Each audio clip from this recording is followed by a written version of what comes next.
Bonjour à toutes et à tous, alors on est au deuxième jour de ce festival de Cannes. On vient de voir un gros morceau, puisqu'on vient de voir Furiosa, une saga Mad Max. On va l'appeler Furiosa, hein, ça ira plus vite, même si on pourra parler du sous-titre. Donc il est présenté hors compétition, on l'a vu ce matin. C'était un film qui était très attendu évidemment, parce que Fury Road évidemment est un film aussi qu'on apprécie. Donc l'histoire du film elle est assez centrée sur justement Furiosa, la jeunesse de Furiosa et comment elle est devenue l'impératrice Furiosa donc, dans la citadelle qu'on connaît bien du coup et qu'on revoit évidemment dans ce film-ci.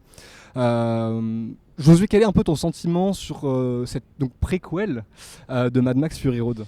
Je crois que notre sentiment est un peu commun, c'est-à-dire c'est bien, mais il y a quand même un mais. À mon avis, qui tient justement, on peut partir de là, on peut partir du titre, c'est-à-dire que Fury Road, quelque part, synthétisait une trajectoire qu'on a beaucoup commenté, hein, une trajectoire d'aller-retour, une espèce comme ça de scénario un peu cristallin, réduit à l'os, qui se centrait beaucoup donc sur l'idée d'une course-poursuite et donc l'action vraiment au cœur des choses. Alors que là, on est déjà un personnage. Alors que Mad Max, justement, dans Fury Road, devenait presque un personnage secondaire. Fury Road, déjà, c'est pas le même sous-titre. Voilà, et Fury Road n'est pas le même sous-titre. Et puis surtout, on a l'idée d'une saga Mad Max qui met d'emblée le film sur les rails de quelque chose qui serait de l'ordre de la mythologie. Et d'ailleurs, un peu l'acmé, la réplique acmé du film, c'est le grand méchant qui lance à Furiosa. Est-ce que tu as en toi quelque chose de mythique, d'épique? Est-ce que tu as cette capacité-là de devenir une forme d'icône? Et je pense que le film est un peu partagé là, entre ces deux voies, c'est-à-dire que alors il y a des petites scènes d'action d'emblée, mais moi j'ai par exemple été surpris de retrouver une grande scène d'action à la Mad Max au bout d'à peu près 1h, 1h15. Et je pense que ça raconte quelque chose. Le film dure 2h30. Voilà, donc le film dure 2h30, et il faut le dire tout de suite, les scènes d'action sont... Alors moi j'ai trouvé vraiment extraordinaire. Enfin il y en a 2-3 que je trouve vraiment extraordinaires, et peut-être au moins au niveau de Fury Road, mais même par moments je me demande si c'est pas au-dessus. Dans quelque chose qui n'est pas seulement une forme de raffinement des raccords, quoi. etc. Mais au-delà de ça, par exemple, il y a des micro-plans séquences, il y a une manière vraiment de décomposer l'action, de faire surgir même des corps volants, etc. Enfin, je trouve qu'il y a des scènes d'action qui ne ressemblent pas forcément au côté très heurté et très en gros plan de Fury Road. Il y a quelque chose d'un peu différent quand même dans la topographie, le découpage des scènes d'action. En revanche, il y a tout ce truc de l'iconisation, de la mythologie. Et moi, je trouve ça très frappant, par exemple, des souvenirs que j'ai de Fury Road, que j'ai quand même vu 3 ou 4 fois, je ne sais plus.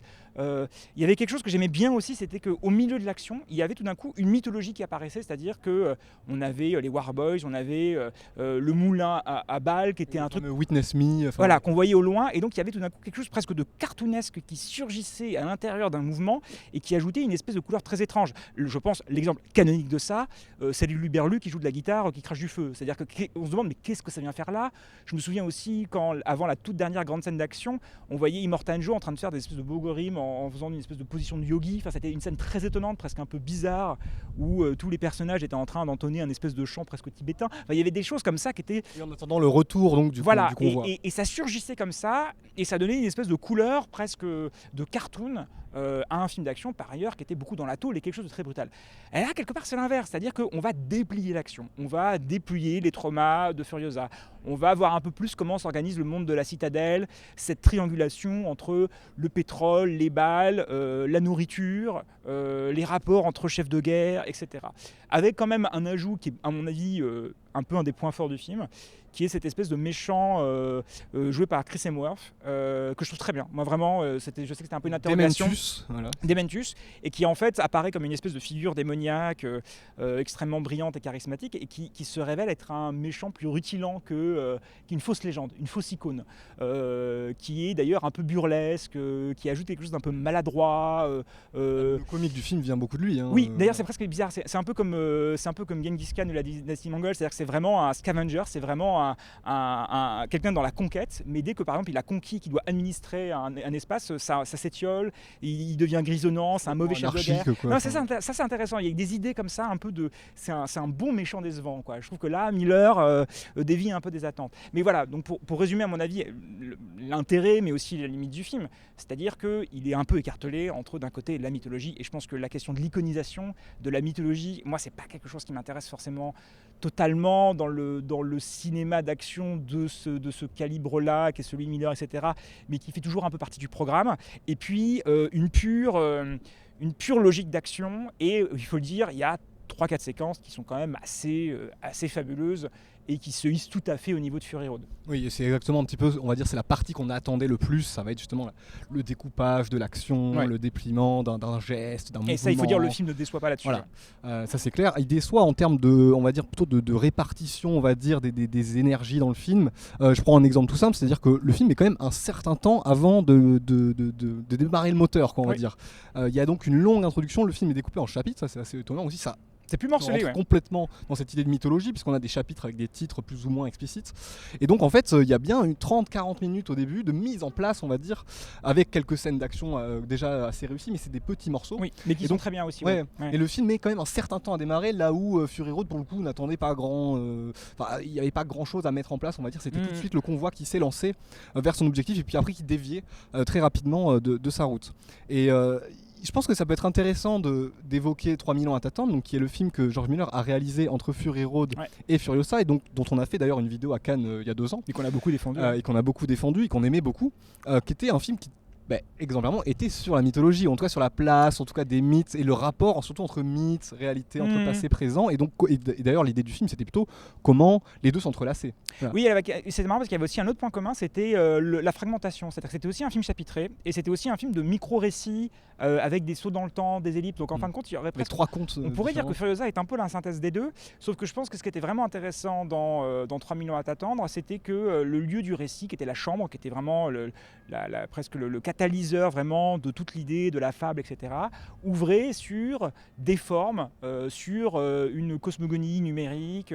Et là, c'est un peu moins le cas. C'est-à-dire qu'il y a quand même un scénario, un récit de vengeance, le portrait d'une figure qui est peu à peu iconisée, c'est-à-dire que l'idée c'est de transformer, c'est de faire jaillir Furiosa presque bout par bout, hein, son bras mécanique, sa posture, son regard, son crâne rasé, enfin voilà, il y a un travail presque progressif on va façonner une icône. Et le film, d'une certaine manière, et dans la création d'une icône et des différents méchants rivaux qu'elle rencontre et qui vont permettre comme ça de faire jaillir cette figure qui sera un peu mythologique. Et en fait, bon, ce volet-là, il passionne probablement Miller qui, il faut le dire, hein, est un peu un cinéaste démiurge qui travaille cette saga depuis ses tout débuts, qui a inventé du coup, de fascination pour ses personnages. Qui a inventé voilà, un univers, il est au 5e film Mad Max, là il est dans la ça, mais par exemple il y a un détail qui est très très curieux. Le film se raccorde vraiment à la toute fin sur l'un des points de départ de Mad Max, qui est le départ du convoi, avec l'idée que les femmes nourricières sont cachées dans la citerne. Et il fait un truc très bizarre, c'est que dans le générique, on revoit des plans de manière linéaire de Mad Max Fury Road et on voit en fait tout le récit comme des spasmes comme ça, des grandes acmés du film. Et donc en fait on a une version accélérée, d'un montage accéléré de Fury Road à la fin. Et ça fait vraiment un petit peu montage YouTube. Cette manière de raccrocher les wagons. Une manière de mythologiser encore une fois le premier film, de C'est ça. l'inscrire dans ce Et régime. de montrer vraiment comme dans la continuité de ça, de voir tout l'envers de la mythologie. Mais en fait, la mythologie fonctionnait bien mieux dans Fury Road sur juste des éclats, comme on disait un petit peu au début de notre débat, sur des flashs où c'était complètement absurde de se dire mais là il y a un personnage qui fait les comptes et il se triture les tétons. Enfin, non mais il y avait vraiment quelque chose de vraiment un peu d'un peu étonnant en termes d'imagerie, avec ses défauts d'ailleurs. Hein. Je suis pas dans la défense de l'imagerie de Mad Max Disons pour que tout, dans mais le premier film, les deux se nourrissaient l'un l'autre. Ouais. Je prends un exemple très simple, c'est comment était mise en scène. Je me suis demandé en revoyant Fury Road juste avant le festival, de pourquoi l'action était aussi limpide et pourquoi on a autant salué le montage des scènes d'action de Mad Max. C'était aussi parce que chaque geste, chaque cascade, chaque opération de sauvetage était un peu ritualisé, c'est-à-dire qu'on avait la préparation, il y avait des plans sur le saut qui allait se préparer, sur l'arme qu'on allait recharger, qu'on allait utiliser ensuite, et donc quelque part ça a iconisé quelque part chaque geste en fait, et donc les deux se nourrissaient l'un l'autre, c'était beaucoup plus, on va dire, entremêlés. Oui, là, en même temps, dans Fury Road il y avait quelque chose d'être plus ouvertement mécanique, alors que là j'ai l'impression qu'on est encore plus dans la chorégraphie, et il y a des plans, par exemple le plan des balles qui coulissent sur Crescent Wharf, ou vraiment des plans qui sont même beaucoup plus larges et vraiment on voit l'action se déplier. Il y a des bouts de plans séquences, des lancers de moto, enfin il y a vraiment des idées, j'ai l'impression quand même, qui travaillent quelque chose qui est presque encore plus opératique et moins dans l'engrenage mécanique où Fury Road il y avait vraiment un côté, on voyait les côté pistons, musical quoi, ouais, presque aussi. aussi, Enfin, voilà, il y avait... aussi. Et je pense que ça se joint à cette idée un peu d'une fresque, d'une saga, de quelque chose qui serait opératique. D'ailleurs la meilleure amie de Fury Road s'appelle Valkyrie, donc on est sur quelque chose comme ça, un imaginaire aussi un peu wagnérien. Et ce qui est curieux, c'est que je pense que c'est un peu la limite du scénario récit Et en même temps, ça donne cette couleur aux scènes d'action qui ne sont, à mon avis, pas que de la redite de Fury Road, qui développe aussi quelque chose de Fury Road prime, si on peut dire ça comme ça. Et ça, pour le coup, je trouve vraiment que le film excelle sur ces scènes d'action. Oui, Mais ça reste un film qui est un peu plus... Il y a une scène d'ailleurs au milieu du film, la première scène vraiment de Fury Road, mais on va dire, elle amplifie ce qu'il y avait dans Fury Road. C'est une ligne droite avec un convoi, en fait un western, quoi, avec une diligence qui attaquait voilà, de part et d'autre.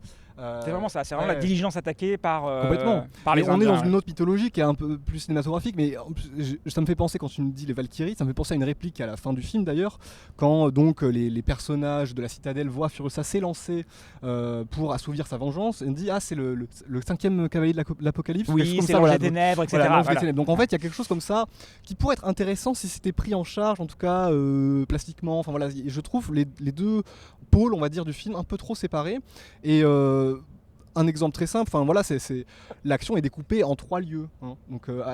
Donc, dans Fury Road, c'était très simple, il y avait une citadelle, on faisait un aller-retour. Là, on a 3 lieux, donc on passe un petit peu. Qui était déjà dans Fury Road, mais qui était un peu hors champ, qu'on voyait de loin. Ouais. Alors que là, ils sont vraiment filmés, ils sont le théâtre de scènes d'action vraiment très réussis, ça j'insiste là-dessus, donc c'est vraiment pas un mauvais film, on n'est pas en train de dire ça. Simplement, je trouve qu'il y a une forme de fragmentation quand même qui qui colle pas tout à fait avec l'horizon initial, on va dire, de Fury Road, qui pourtant est rejoué. Donc en fait, on le sent presque un peu tiraillé entre, comme tu disais, entre Fury Road et 3000 ans à t'attendre. Donc voilà, comment faire la synthèse des deux, c'est pas évident.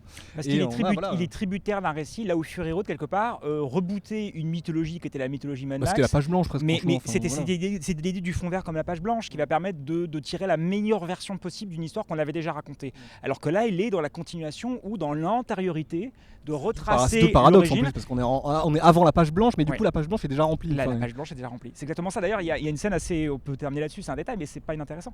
Il y a un moment, l'ancien baron qui dirige la citadelle pétrolière est dans la reproduction d'une image. Il est en train de créer cette image, de la recréer bout à bout. Et il y a un petit peu un jeu qui se fait là-dessus. Sur des nymphes là. Voilà. C'est ça, exactement. Et d'une certaine manière, le film est aussi dans cet horizon-là, c'est-à-dire de faire un décalque de l'imaginaire de Fury Road, de combler un peu les zones d'ombre, mais on le sent moins libre et moins libéré que ne pouvait l'être Fury Road, qui en fin de compte, d'une certaine manière, son scénario était réduit à quelque chose de très élémentaire, et tant mieux. Et là, au contraire, on est dans un imaginaire qui est celui de la fresque, etc., et qui n'est pas la partie la plus réussie du film. Oui, ça peut engourdir le film, quoi, en gros. Enfin, c'est ça le risque. Je pense qu'on peut s'arrêter là, sauf si tu as quelque chose à ajouter. Non, très bien. En tout cas, le film sort en salle, donc mercredi prochain. Vous verrez cette vidéo quelques jours avant la sortie du film dans les salles françaises. On vous remercie d'avoir regardé cette nouvelle bulle canoise. Tout de suite, c'est la carte blanche.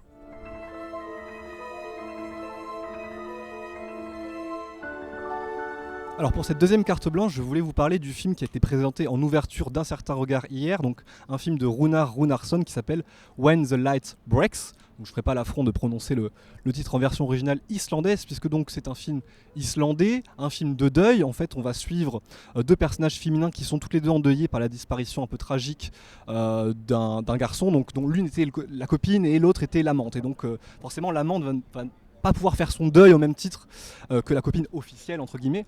Donc c'est un film qui a priori donc donne pas trop envie dit comme ça, et pourtant qui recèle quelques qualités. Alors le film n'est pas sans limite, mais en tout cas je vais m'attarder un petit peu sur ce qui m'a intéressé. En fait le film fonctionne sur, justement, il faut prendre le titre un petit peu au pied de la lettre, c'est-à-dire que il y a un moment, on va exposer quelque chose sur une situation, les plans vont s'étirer, parce que les plans sont assez longs, ce sont souvent des plans fixes, ou alors des plans avec un léger mouvement, mais quelque chose va se briser, quelque chose va se fissurer au bout d'un moment dans la scène, et c'est ça qui m'a vraiment plu, puisque le film va pour le coup mettre en place beaucoup de situations où on sent quelque chose se craqueler, et les fêlures, les fissures vont se multiplier à travers le temps, et donc on va avoir comme ça une série de scènes où à chaque fois il y a quelque chose qui vient se briser, se casser. Ce qui est intéressant évidemment, c'est que le titre renvoie aussi When the Light Breaks, donc quand la lumière se brise, à un moment de la journée qui est le crépuscule en fait. La particularité de l'Islande, vous le savez sûrement, c'est que donc il peut avoir des journées qui durent très longtemps, et donc le soleil met très longtemps à se coucher. Toute l'intrigue en fait va se dérouler sur une seule journée, presque une longue journée en Islande. En fait, il y a plusieurs jours qui se passent avec l'ensoleillement qui s'étend. Et donc le film va falloir mettre en place des situations assez intéressantes, ou des situations dramatiques pour le coup, puisqu'on est vraiment dans un film de deuil un petit peu stéréotypé, on va dire, mais en tout cas qui va pouvoir mettre en scène des situations où souvent vous avez voilà, deux personnages dans le plan, et puis d'un coup il y a un troisième personnage qui va apparaître un petit peu à retardement dans le plan pour venir casser la dynamique qu'il y avait initialement. Ce qui est très beau, c'est que évidemment ça ne s'arrête pas là, il y a quelque chose d'assez chouette qui se passe à la fin, où on va dire que plutôt que de la dynamique de cassure ou de brisure qui s'est mise en place quand même pendant 1 heure, le film dure 1h20, les 20 dernières minutes vont être plutôt une logique de fusion, on se doute, entre les deux personnages féminins. Je ne vais pas en dire plus puisqu'il y a quand même de belles idées de mise en scène. C'est un film qui restera pas forcément dans les mémoires, mais en tout cas qui a des qualités, et c'est quand même assez rare voilà, de trouver aussi des bonnes surprises comme ça, parce que moi c'était une vraie découverte, je connaissais pas le cinéma de Runar Runarsson, mais voilà, c'est quelque chose, peut-être un nom à suivre, ou en tout cas un film à repérer pour sa sortie en salle dans les prochains mois.